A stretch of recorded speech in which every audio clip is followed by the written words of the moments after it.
as soon as possible, as much of it as possible. Our Chief, Hank Stawinski, for the Prince George's County Police Department is here. Members of our Bureau of Investigation, our Criminal Investigation Division, Homicide, they're also in the room. So in case the squad that worked this case is here. Behind me, Deputy Chief Jackie Raftery, who's in charge of our Bureau of Investigation, is also here. A lot of work has gone into a case that has stunned a community, and this community is going to be left stunned by this case and the circumstances surrounding it for a long time to come. But due to the hard work of the men and women that you see behind me, we're hoping in some way that we can bring some closure to this family. So without further ado, this is Chief Hank Stawinski, Prince George's County Police. Thank you, Jennifer. And I want to begin. It's bittersweet for me, frankly.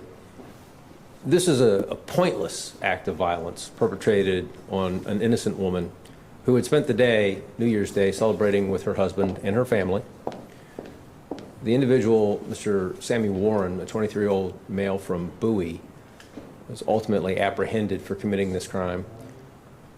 The work of the women and men that you see behind me is stellar. It's incomparable. Within 72 hours, they identified this individual and apprehended him and removed him as a threat to our community.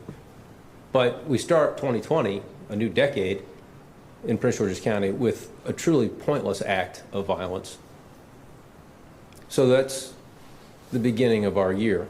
We're going to make the year better, and you can rely on the women and men behind me and the almost 2,000 of them out there right now to continue to improve our year. Mr. Warren started it off as a result of a dispute over a vehicle. The victim's 29-year-old son had sold this vehicle on the OfferUp app to Mr. Warren. Mr. Warren wasn't satisfied. We learned subsequent to her death that there had been exchanges on instant messaging of a threatening nature against the family because Mr. Warren wasn't satisfied with this vehicle.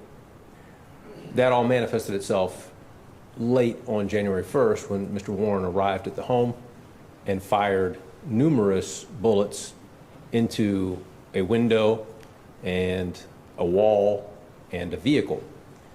And having been there myself and speaking to the husband that evening with the help of one of our Spanish-speaking officers, I know he was devastated and I was devastated that this was how we began our new year.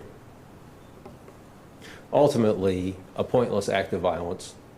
But again, the positive is that this individual is now in custody and has been removed from our streets. Mr. Warren was injured during his apprehension. When we arrived at his residence, he observed our officers. He took the opportunity to arm himself with a handgun and then fled to the back of the home. Our officers bravely confronted him with a ballistic shield, knowing that he had a handgun, having seen the handgun, and in the process of apprehending him, he received some minor injuries for which he was treated and released back to our custody. We do have that weapon in custody, but I cannot for you verify that that weapon and the weapon used in the homicide are the same weapon. That is still undergoing forensic analysis.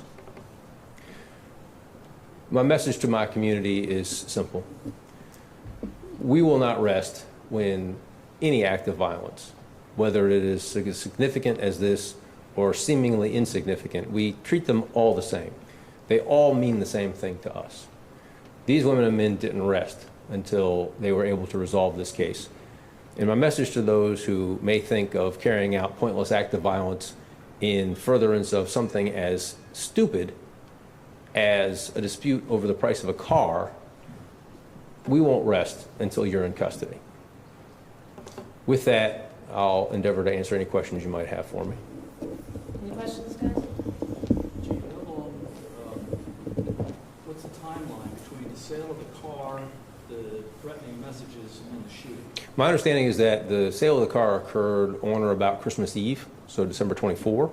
There's a dispute that arises. Again, we are not made aware of any of this by the 29-year-old son of our victim.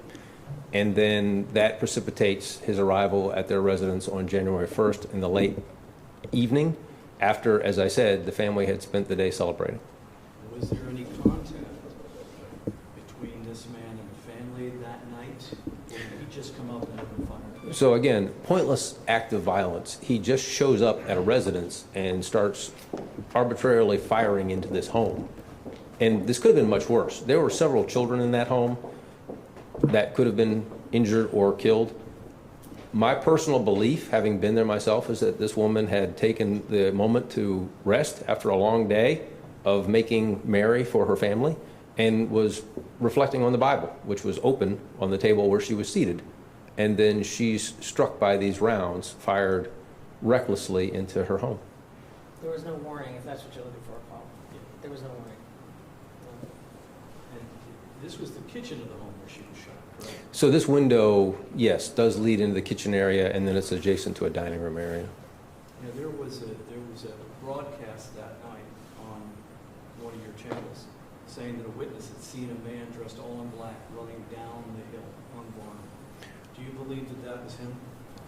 I believe that it's likely that someone observed that, but I can't provide any more details at this point because we now moved into the phase where we'll be working with our state's attorney to successfully prosecute this individual. Question? And can you repeat his name again, Chief? Sammie Warren. Sammie, and it is Sammie, Sammie Warren. He's a 23-year-old male who resides in Bowie.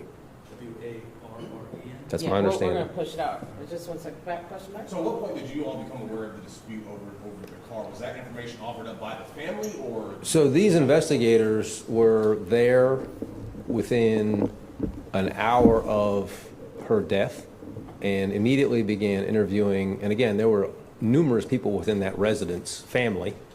And it was then that we began to understand that there was more to this story. And it was in speaking with the son that we were able to further develop that. I mean, had he been specifically warned, hey, I'm going to come and shoot in your house? There were specific threats made regarding both the individual, the 29-year-old son, and the family. And again, those threats had been taking place over the course of several days prior to the 1st of January. And this is over a car. This is over a car sold on the OfferUp app, yes. Can you say what his issue was with the car? I'm going to demur on that point only because, again, we're moving to prosecution and there's still some things that we need to have further details on. But I can tell my community affirmatively that this pointless murder is a result over a dispute over a car. And again, what I expect is for people to conduct themselves in Prince George's County in a different fashion. This is not the community that tolerates this. And myself, and I know our county executive, are committed to ensuring that this kind of conduct is made clearly unacceptable in the minds of our community. And again, my message to people out there who think that might be a good way to solve a problem, they're not going to go to bed until you go to jail. It's just that simple. Anything else? He was on foot at the time, or was he in a car shooting? So again, I'm not going to provide additional information on that. I will say this, it wasn't a drive-by shooting, but in terms of the rest of it, I'm going to, again, demur because we're going to be looking towards a successful prosecution in this case. Anything else? Anybody else? One more question. Okay. The messages that he was sending to the family, was this over that OfferUp app, or was it another way? So my understanding is that the transaction that arises as the dispute, and then there's other methods of communication that also take place. But the point, regardless of that, is this. There was a sale of a car, there was several threats made, and then this individual carried those threats out on January 1st, and an innocent woman was murdered sitting in her kitchen. That kind of conduct is simply horrible. Simply horrible. With that, I want to say thanks to all of you for, again, helping us to provide information to our community, and thank you for your patience as we work through a very difficult case. Have a good day. Thanks, guys. I'll come answer your question. We've got a blog that's going out like a little bit early.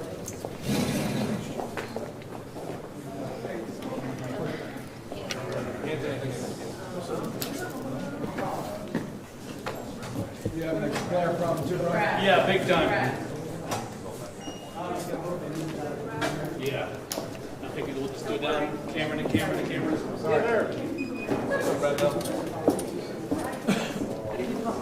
My wife.